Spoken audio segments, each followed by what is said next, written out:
আসসালামু আলাইকুম রহমতুল্লাহি ওয়া বারাকাতুহু। সুপ্রিয় দর্শক শ্রোতা, অত্যন্ত দুঃখ ভারাক্রান্ত মন নিয়ে আজকে আপনাদের সামনে লাইভে এসেছি। আমি আমার জীবনে কখনো এতটা বেদনা বিধুর ভাবে কখনো লাইভে আপনাদের সামনে আমি অংশগ্রহণ করিনি। এই মুহূর্তে আমার হৃদয়ে রক্তক্ষরণ ঘটছে। আমি আপনাদেরকে আমার মনের আকুতি দিলে ব্যথা আমি আপনাদেরকে কোনোভাবেই বোঝাতে পারবো না। আজকে বাংলাদেশের টেকনাফ থেকে তেতুলিয়া পর্যন্ত সারা বাংলাদেশের কোটি মানুষের হৃদয়ের স্পন্দন আল্লামা মামুনুল হক হাফিজাহুল্লাহ, যিনি ইতোমধ্যে সারা বাংলাদেশ সহ গোটা পৃথিবীর মুসলিম বাংলাভাষী মানুষের কাছে একটি আইডল, একটি আইকন। আজকে আমাদের মনে রাখা উচিত প্রত্যেকটা মানুষের একটি পার্সোনাল লাইফ রয়েছে। আল্লামা মামুনুল হক সাহেবের সাথে যদি কারো রাজনৈতিক দ্বন্দ্ব বিদ্বন্দ্ব থেকে থাকে, আল্লামা মামুনুল হক হাফিজাহুল্লাহর সাথে যদি তার কারো কোনো পার্সোনালি ব্যক্তিগত শত্রুতা থেকে থাকে, সেটা তিনি রাজনৈতিক অঙ্গনে তার দূরদর্শিতা কিংবা তার যোগ্যতার বলেই তিনি মোকাবেলা করতে পারবেন, আমরা আশা রাখি। কিন্তু আমাদের প্রশ্ন হচ্ছে, আল্লামা মামুনুল হক হাফিজাহুল্লাহর পার্সোনাল লাইফ রয়েছে, তার স্ত্রী থাকবে, তার সন্তান থাকবে, তার কয়টা স্ত্রী থাকবে, কয়টা থাকবে না, সে দায়ভার কিন্তু দেশের কোনো দায়িত্বশীলের কাঁধে উপর চাপিয়ে তিনি দেননি, বা দেশের কারো উপরে এই দায়ভার নেওয়ারও কোনো অধিকার থাকে না। আল্লামা মামুনুল হক হাফিজাহুল্লাহ 2 বছর আগে তিনি তার সেকেন্ড ম্যারেজ করেছেন, এবং এটা অনেক উলামা ইকরাম এটা জানতেন। কিন্তু পারিপার্শ্বিক কারণে, বাংলাদেশের সিচুয়েশনে অনেক বিষয়, এই অনেক বিষয়েও পরিস্থিতিকে নিয়ন্ত্রণ রাখার জন্য করা যায় না। আমি খুব কাছ থেকে যেহেতু আল্লামা মামুনুল হক হাফিজাহুল্লাহকে চিনি, তাকে আমি জানি। যাকে তিনি নিয়ে অবসর সময় কাটাতে গিয়েছেন, তিনি তার স্ত্রী।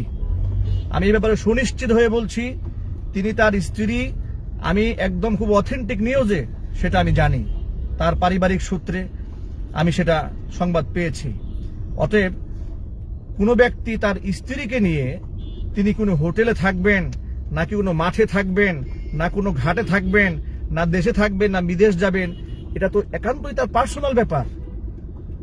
আমাদের বক্তব্য হচ্ছে, কারো পার্সোনাল লাইফে আমি যদি আমার স্ত্রীকে নিয়ে কোনো হোটেলে কিংবা আমি যদি আমার অবসর সময় কাটাতে যাই, সেটাকে সেখানকার গুন্ডা মাস্তান কিংবা সেখানকার আইন শৃঙ্খলা রক্ষাকারী বাহিনী তিনি কিভাবে একজন ব্যক্তিকে, দেশের বরেণ্য আলেমকে হেনস্থা করার অধিকার রাখেন? যদি আপনার কোনো এর ব্যাপারে কোনো জানার আগ্রহ থাকে, যদি আপনাদের কোনো শঙ্কা থেকে থাকে, তাহলে আপনার তার গায়ে হাত তুললেন কেন? তাকে জিজ্ঞাসাবাদের নামে তাকে লাঞ্ছিত করলেন কেন? তাকে অপমানিত করলেন কেন? তাকে মানুষের সামনে হেয় প্রতিপন্ন করলেন কেন? তার গায়ে হাত তুললেন কেন? এই সাহস আপনাদেরকে কে দিয়েছে? আজকে গোটা বাংলাদেশের মুসলমানদের হৃদয়ে রক্তক্ষরণ হচ্ছে। আল্লামা মামুনুল হক হাফিজাহুল্লাহ তিনি এখন শুধু একজন ব্যক্তি নন, একজন পার্সন নন, গোটা বাংলাদেশের মুসলিম উম্মার মুখপাত্র তিনি। আজকে সেই মুখপাত্রের বিরুদ্ধে আজকে আপনাদের এই অবস্থান, এই গুন্ডামি, এই মাস্তানি স্বাধীন বাংলাদেশে আপনারা কোত্থেকে পেয়েছেন? কারণটাকে, এই রাইট আপনাদেরকে কে দিয়েছে? এই অধিকার আপনাদেরকে কে দিয়েছে? আল্লামা মামুনুল হক হাফিজাহুল্লাহ তিনি তার স্ত্রীকে নিয়ে হোটেলে থাকার অধিকার রাখেন কিনা? কিংবা যে কেউ, মামুনুল হক হাফিজাহুল্লাহ কেন, বাংলাদেশের শীর্ষ বড় বড় রাজনীতিবিদ যারা আছেন কিংবা দেশের দায়িত্বশীল যারা আছেন, তারা কি তাদের স্ত্রী, তাদের সন্তানদেরকে নিয়ে অবকাশ যাপনে যান না?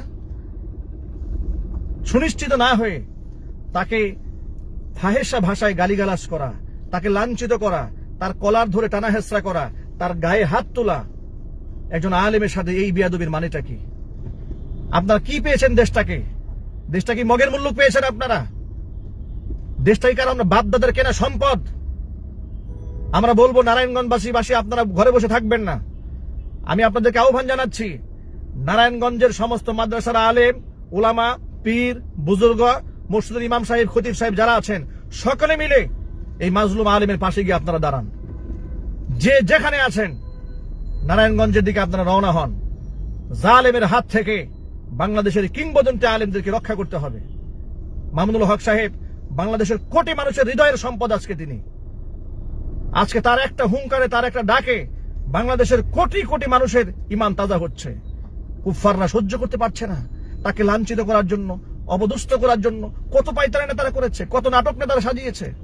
সমস্ত কাজে ব্যর্থ হয়ে তারা আজকে তার পারিবারিক পার্সোনাল লাইফে তারা আজকে গিয়ে হামলা করেছে, তাকে হেনস্থা করার জন্য চেষ্টা করেছে।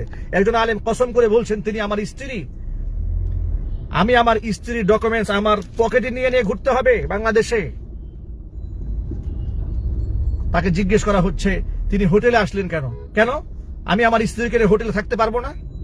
বাংলাদেশে কোন আইনে আছে আমি আমার স্ত্রীকে নিয়ে হোটেলে তো অবকাশ যাপন করতে পারবো না? কোন রাইট আছে, কোন আইনে আছে বাংলাদেশের? উনি কি আইন লঙ্ঘন করেছেন? সংবিধান লঙ্ঘন করেছেন?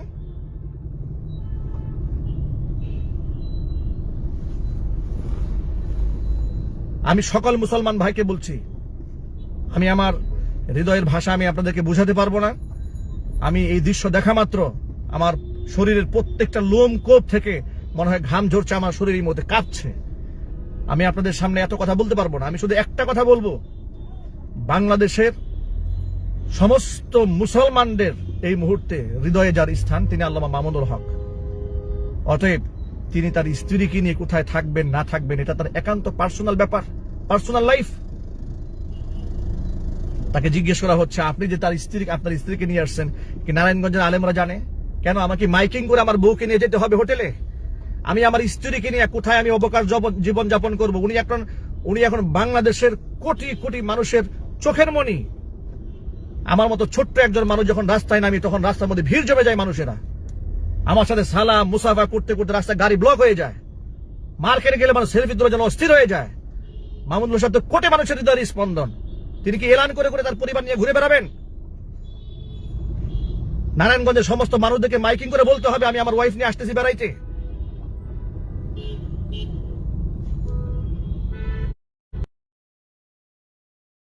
আমি সকল কুদা আহ্বান জানাচ্ছি, আল্লামা মামুনুল হক হাফিজাহুল্লাহ তিনি এই মুহূর্তে যারা তার উপর জুলুম করেছে, এই মুহূর্তে তার উপর যারা নির্যাতন চালিয়েছে, এই মুহূর্তে যারা তাকে গায়ে হাত তুলেছে, তাদের দৃষ্টান্তমূলক শাস্তির আওতায় আনার জন্য গোটা বাংলাদেশের তাওহীদি মুসলমানকে এক হতে হবে।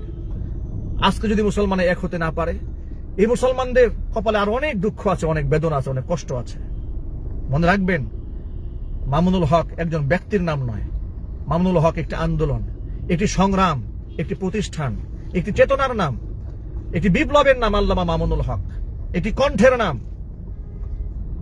একটি বিপ্লবী কণ্ঠের নাম আল্লামা মামুনুল হক। মামুনুল হক সাহেবের সমালোচনা করা যায়, কিন্তু একজন মামুনুল হক সৃষ্টি হওয়া এত সহজ নয়। সমস্ত অনাচার, অন্যায়, দেশের স্বাধীনতা, দেশের সার্বভৌমত্ব, ইসলামী চেতনা, ইসলামী মূল্যবোধ সব দায় দায়িত্ব কি মামুনুল হকের হয়ে গেল? সমস্ত দায়ভার আমরা মামুনুল হক হাফিজাহুল্লাহর দিকে চাপিয়ে দিয়ে তাকে বিপদের মুখে ঠেলে দিয়ে আমরা চুপচাপ বসে থাকবো ঘরের ভেতরে? এই চেতনা ইসলাম আমাদেরকে শিখিয়েছে। আপনাদেরকে একটি ইতিহাস স্মরণ করিয়ে দিই আমি। নবী করিম সাল্লাল্লাহু আলাইহি ওয়াসাল্লাম যখন স্বপ্ন যুগে দেখেছিলেন সাহাবায়ে কিরামদেরকে নিয়ে তিনি উমরা করতে যাচ্ছেন, তখন তিনি 1400 সাহাবীদেরকে নিয়ে মক্কার উদ্দেশ্যে রওনা হয়েছিলেন। উসমান রাদিয়াল্লাহু তাআলা আনহুকে হুদাইবিয়ার প্রান্ত থেকে পাঠিয়ে দিয়েছিলেন কাফেরদের সাথে কথা বলার জন্য। মক্কার কাফেররা সংবাদ পাঠিয়েছিল যে উসমান রাদিয়াল্লাহু তাআলা আনহুকে তারা শহীদ করে দিয়েছে। সাহাবায়ে কিরাম রাদিয়াল্লাহু তাআলা আনহুম আজমাইন বায়াতে রিজওয়ান সেখানে হুদাইবিয়ার বায়াত করেছিলেন। সেখানে বাবলা গাছের নিচে বসে 1400 সাহাবী রাসূল পাক সাল্লাল্লাহু আলাইহি সাল্লামের হাতে হাত রেখেছিলেন, আমাদের ভাইয়ের রক্তের বদলা না নিয়ে আমরা এখান থেকে ফেরত যাব না। আজকে কি একটা ঘটনা ঘটেছে, আল্লামা মামুনুল হক হাফিজাহুল্লাহ যেখানে কসম করে বলছেন, আমি আল্লাহর কসম করে বলছি যে আমি অন্যায় কোনো কাজ করি, গুনাহ করিনি, আমি আমার স্ত্রীকে নিয়ে এখানে এসেছি। কেন তার স্ত্রীকে নিয়ে নারায়ণগঞ্জে তিনি যেতে পারেন না? সেই রাইট কি তারা নাই? সাংবিধানিক রাষ্ট্রীয় তার অধিকার নাই? তার ধর্মীয় অধিকার নাই? উনি কোন অংশটা লঙ্ঘন করেছেন এখানে?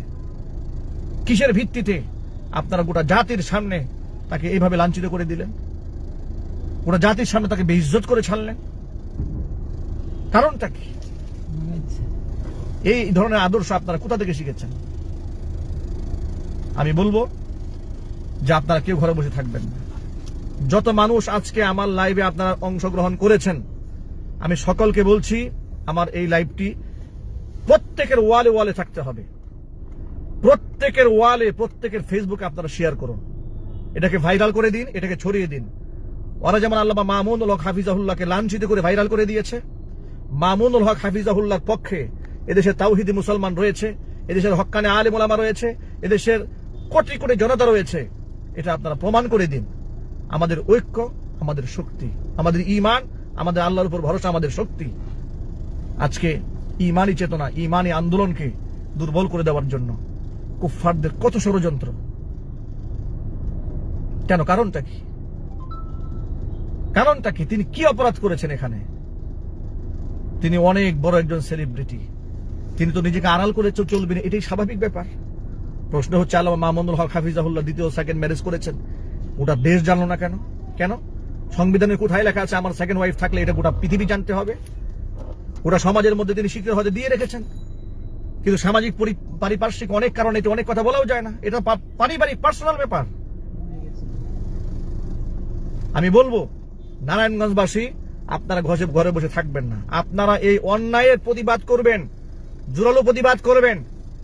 যারা মামুনুল হক হাফিজাহুল্লাহর গায়ে হাত তুলেছে, তার জামা কাপড় টেনে ছিঁড়ে ফেলেছে, গোটা জাতির সামনে তাকে লাঞ্ছিত করার চেষ্টা করেছে, মুসলমানরা ঐক্যবদ্ধ হয়ে দেখিয়ে দিন একজন আলেমকে লাঞ্ছিত করলে তার প্রতিদানটা কিভাবে পেতে হয়। আপনারা প্রতিদান দেওয়ার জন্য ঐক্যবদ্ধ হয়ে যান। গোটা জাতি যদি আমরা ঐক্যবদ্ধ থাকতে পারি, এই জাতিকে রুখে দেওয়ার শক্তি কারণে, এই জাতির রক্ত চক্ষু এদেশের আলেমদের দিকে তাকিয়ে কথা বলবে সাহস কারণে, যদি মুসলিম উম্মাহ যদি একত্রিত হয়ে যেতে পারে। আমি সকল ভাইদেরকে বলছি, আপনারা রাজপথে নেমে আসুন। বিশেষ করে নারায়ণগঞ্জবাসীকে বলবো, আপনারা যেখানে আল্লামা মামুনুল হক হাফিজাহুল্লাহকে কয়েকটা গুন্ডা, কয়েকটা মাস্তান গালিগালাজ করেছে, ফাহিশা ভাষায় কথা বলেছে, আপনারা সব একত্রিত হয়ে যান। একটা সেকেন্ড আপনারা দেরি করবেন না, আপনারা তাকে সেখানে উদ্ধার করুন, তাকে সসম্মানে তার বাড়ি ফিরে নিয়ে আসুন। এবং মামুনুল হক হাফিজাহুল্লাহ সহ আমি সকল দায়িত্বশীল, হেফাজতের দায়িত্বশীল সকলকে বলবো, আপনারা অনতিবিলম্বে একটি সংবাদ সম্মেলন করুন। সংবাদ সম্মেলন করে জাতির সামনে এর দৃষ্টান্তমূলক শাস্তি দাবি করুন। কেন তাকে এভাবে লাঞ্ছিত করা হয়েছে? কেন তাকে এভাবে বেইজ্জত করা হয়েছে? কারণটা কি?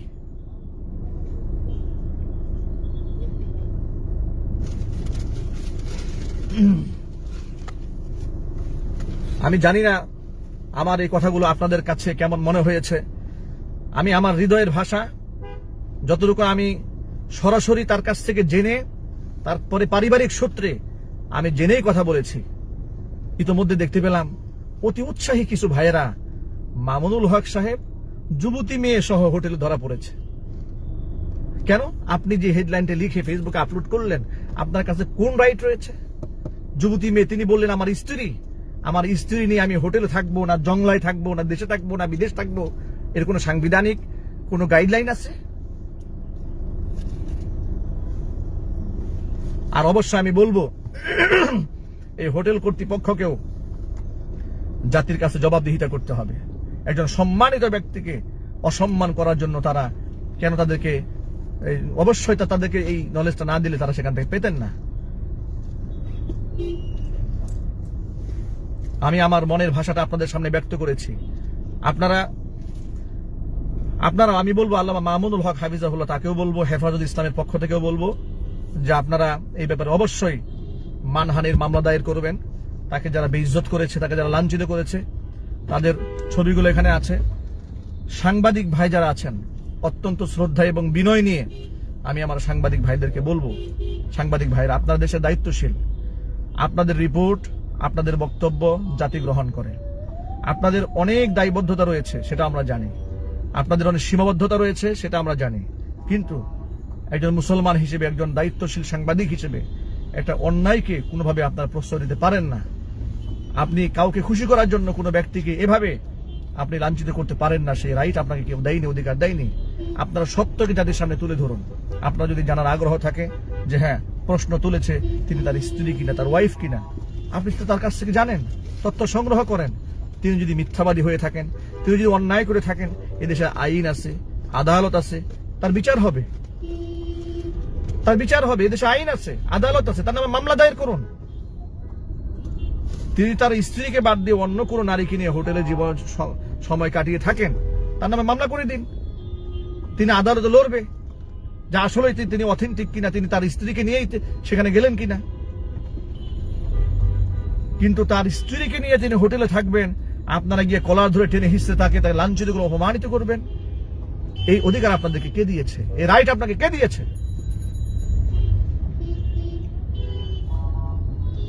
কেন কোনো আলেম কি তার স্ত্রীকে নিয়ে রিসোর্টে যেতে পারেন না? কোন আলেম কি তার স্ত্রীকে নিয়ে অবকাশ যাপনে যেতে পারেন না?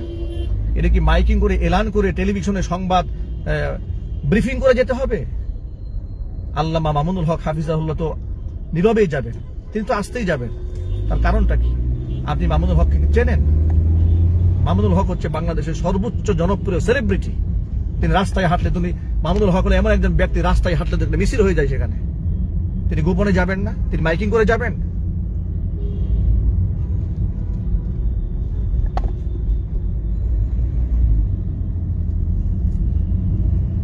আমি সকল ভাইদেরকে বলছি যারা আমার বক্তব্য শুনতে পাচ্ছেন, আমি আপনাদেরকে বিনীত অনুরোধ জানাচ্ছি, আমি দুহাত অনুরোধ করে বলছি, আপনারা এই কথাগুলো, আমার এই বক্তব্যটি ভাইরাল করে দিন। আমার এই প্রতিবাদটি, আমার এই চোখের ভাষা, আমার মুখের ভাষা, আমার হৃদয় রক্তক্ষরণ গোটা মুসলিম উম্মার কাছে পৌঁছে দিন। এবং আমি চাই আমার কথার সাথে আপনারা একমত, ঐক্যমত্যতা পোষণ করবেন।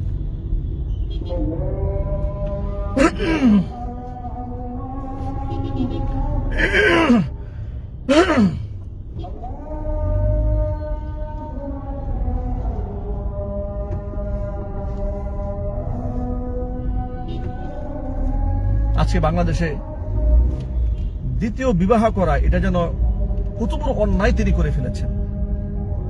কিন্তু স্ত্রী বাদ দিয়ে তিনি অসংখ্য পরকীয়া হচ্ছে, কেউ 5টা 10টা গার্লফ্রেন্ড নিয়ে ঘুরে বেড়াচ্ছে, অবৈধ সংসার করছে, এ নিয়ে কারো কোনো মাথা ব্যথা নাই।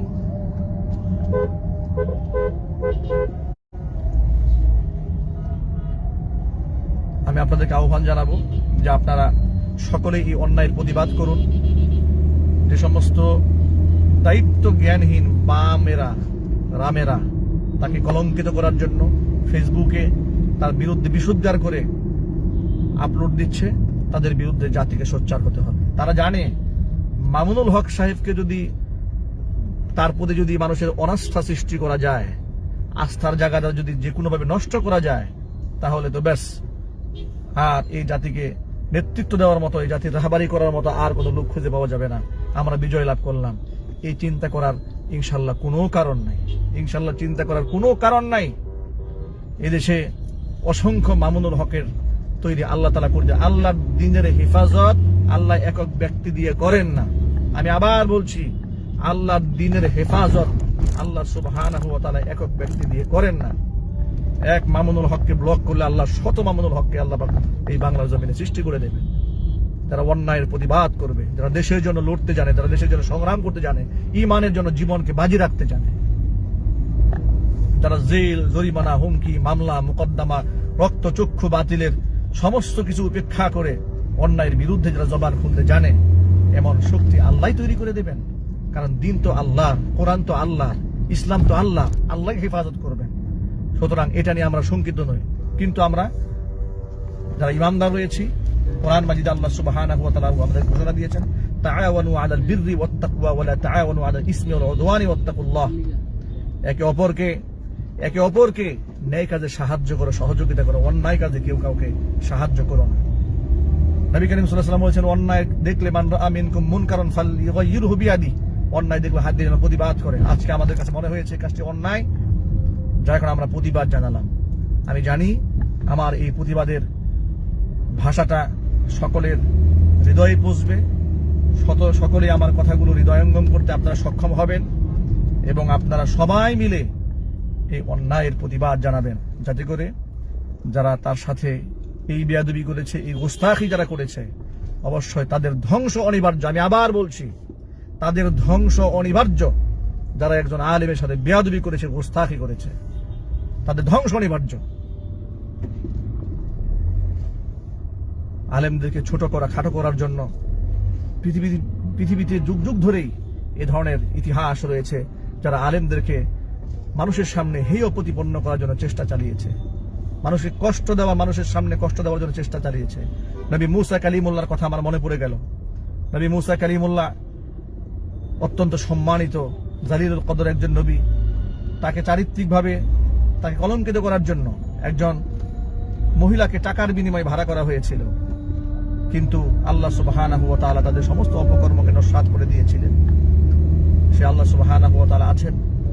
মামুনুল হক হাফিজাহুল্লাহ, তাকে বলবো, আপনি বিচলিত হবেন না। আপনি আপনার স্ত্রীকে নিয়ে সেখানে সময় কাটিয়েছেন, নীরবে নিবৃতে অবকাশ যাপন করেছেন। এটা আপনার ধর্মীয় অধিকার, এটা আপনার সামাজিক অধিকার। আল্লাহ আপনাকে রাইট দিয়েছে। যারা আপনাকে আপনার ব্যক্তিগত কাজে, পার্সোনাল কাজে আপনাকে হিট করে মানুষের সামনে লাঞ্ছিত করার অপপ্রয়াস যারা চালিয়েছে, আপনি নিশ্চয় থাকুন, ইনশাআল্লাহ ইনশাআল্লাহ ইনশাআল্লাহ তাদের ভয়াবহ পরিবেশ, ভয়াবহ পরিণতি ইনশাআল্লাহ এই জাতি, এই দেশ, এই পৃথিবীবাসী দেখবে ইনশাআল্লাহ। আমি নারায়ণগঞ্জবাসীকে বলবো যে আপনার মাজলুম আলেম আল্লামা মামুনুল হক হাফিজাহুল্লাহ পাশে গিয়ে দাঁড়ান, আপনারা ঐক্যবদ্ধ হন আল্লাহর জন্য, আল্লাহ রসুলের জন্য, একজন নবীর ওয়ারিস, একজন আলেমের জন্য। দেশের মুক্তিকামী জনতা, মাজলুম জনতার কণ্ঠকে, বলিষ্ঠ কণ্ঠকে তারা যদি স্তব্ধ করতে না পারে, তাদের এই ষড়যন্ত্রকে আপনারা নস্যাৎ করে দেবেন। তারা তো চেয়েছিল এই কণ্ঠকে স্তব্ধ করে জাতির সামনে কলঙ্কিত করতে। আপনারাই প্রমাণ করে দেবেন যে বাতিল হাজারো ষড়যন্ত্র করেও হকের ঝান্ডাকে কোনোদিন দমিয়ে রাখতে পারবে না। এদেশের জনগণ, এদেশের মানুষ, এদেশের আলিম সমাজ, এদেশের মুক্তিকামী তাওহীদি জনতা আল্লামা মামুনুল হক হাফিজাহুল্লাহর পাশেই রয়েছে, তার সাথেই রয়েছে। আপনারা তার পাশে গিয়ে দাঁড়ান, এটা আপনাদের কাছে আমার বিনীত অনুরোধ। তাকে দাঁড়ান, তার পাশে গিয়ে দাঁড়ান। আপনারা মামুনুল হক কি জিনিস, এটা জাতির সামনে আজকে আপনাদের বুঝিয়ে দিতে হবে। এই জাতি বুঝিয়ে দিতে হবে যে আল্লামা মামুনুল হক হাফিজাহুল্লাহ একক কোনো ব্যক্তির নাম নয়, যে ঠুনকো একটা অজুহাত দিয়ে তাকে একটা রুমের মধ্যে বন্দি করে জবরদস্তি করে ধাক্কা দিয়ে তার মুখ থেকে, জবানবন্দি থেকে যা খুশি তাই আপনারা বের করে নিয়ে যাবেন। স্বাধীন বাংলাদেশে এটা আমরা হতে দেব না। স্বাধীন সোনার বাংলাদেশে যারা রক্ত দিয়ে দেশ স্বাধীন করেছে, জীবন দিয়ে দেশ স্বাধীন করেছে, আমার বাবা একজন যোদ্ধাহত মুক্তিযোদ্ধা, যিনি দেশের জন্য রক্ত দিয়েছেন, যে দেশের জন্য তিনি আহত হয়েছেন, মুক্তিযোদ্ধা পরিবারের একজন সদস্য হয়ে, বীর মুক্তিযোদ্ধার সন্তান হয়ে বলছি, স্বাধীন বাংলাদেশে কোন নাগরিক যেন পরাধীনতার শৃঙ্খলা আবদ্ধ না থাকে, কেউ যেন তার অধিকার বঞ্চিত না হয়, কেউ যেন চক্রান্তের শিকার না হয়। এই মুক্তিগামী জনতাকে আমাদেরকেই একত্রিত হতে হবে, এক হাতে হাতে হাত মেলাতে হবে, কাঁধে কাঁধ মেলাতে হবে। আমি অনেক কথা আবেগে বলে ফেলেছি, আমার হৃদয়ের প্রচন্ড আঘাত পেয়েছি বলেই আমি আপনাদের সামনে কথাগুলো শেয়ার করেছি। আমি চাই যে আপনারাও আমার এই ন্যায়সঙ্গত দাবির ক্ষেত্রে আপনারা ঐক্যমত্যতা পোষণ করবেন। কারণ হচ্ছে, আমি সাথে সাথে আইন শৃঙ্খলা রক্ষাকারী বাহিনী যারা আছেন, ডিবি, ডিএসবি, এনএসআই, ডিজিএফআই, যারা আমাদের বক্তব্য শুনতে পাচ্ছেন, দায়িত্বশীল যারা আছেন, তাদেরকে বলবো যে আপনারা বিষয়টি তদন্ত করুন। কারা এই কাজটি করল, তার সাথে কেন এই বিহেভ করা হলো, কেন এই আচরণটা করা হলো, তিনি আসলে অপরাধী কিনা। তিনি যদি অপরাধ করেই থাকেন, কথার কথা আমি ধরে নিলাম তিনি এক অপরাধ করেছেন, তিনি যদি অপরাধ করে থাকেন, তাহলে এই দেশ রয়েছে, এদেশে আইন রয়েছে, এদেশের সরকার রয়েছে, এদেশের বিচার ব্যবস্থা রয়েছে।